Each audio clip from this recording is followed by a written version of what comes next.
Flake foods for aquarium fish were invented in the middle of the last century. And what a difference this invention has made. Before they came along, pet fish were fed live food from rivers and streams, a food source that wasn't always accessible.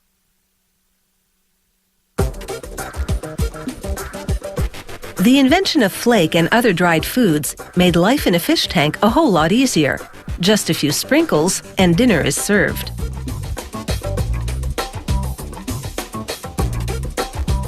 It's not much like the live water fleas or bloodworms the fish would feed on in their natural environment, but it contains the nutrients and vitamins they need.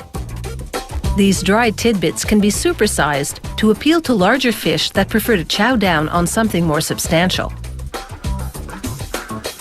Each formulation consists of up to 40 different ingredients. The main components are fish meal, wheat flour, soy and paprika oils, and they also add food colorant because fish are drawn to certain colors. They follow a precise recipe and measure the ingredients carefully. They blend the smaller components together first. They include lecithin, a blending and thickening agent also found in foods humans consume, and calcium for bone strength. The main ingredients, the fish meal flours and oils, are piped from silos into big tanks and mixed with hot water. They add the smaller premix and blend everything together to produce a thick slurry. They spray the slurry onto the surface of a series of rolling heated drums.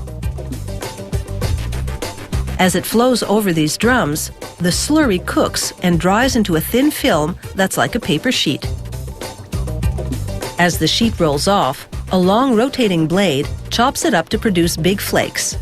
They're pretty chunky at this point and will need to be broken up into bite-sized versions. Next, they fall down a chute and into a plastic bag. A worker transfers them by the bagful to the next conveyor. The various colors represent the different formulations. The green are veggie flakes, while the red are protein-based. They all head into a spiraling device known as the tumbler.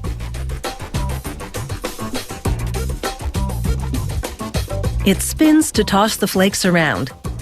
This mixes and breaks them into smaller flakes.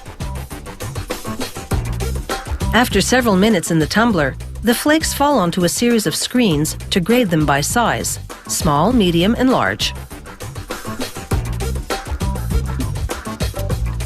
They land in separate bins, now mixed and sorted by size. Meanwhile, the production of fish food sticks is underway. Machinery presses a food mash through the small holes of an extruder plate to create spaghetti-like strings.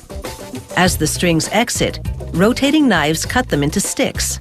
The sticks dry and solidify. A worker routinely examines them for size and form. The next worker wheels a hopper full of flakes above a chute and removes the trap door. The mix falls down one floor onto the packaging line. At the same time, a column of empty cans heads towards the flakes. The fish food flakes fall through special openings that funnel them into the cans. Machinery cuts out aluminum foil caps and slaps them on the tops of the containers. Hot circular irons then seal the caps to the cans. This conveyor belt is also a computerized scale, which keeps track of the amount of product in the cans. Then devices spin by to twist plastic lids onto the threaded rims of the cans.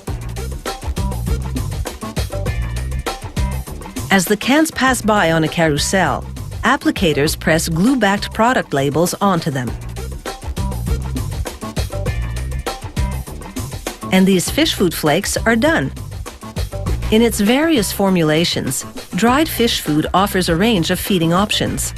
Some contain additives that enhance the growth and color of the fish. Others are geared to a fish's specific tastes, because even pet fish can be discriminating diners.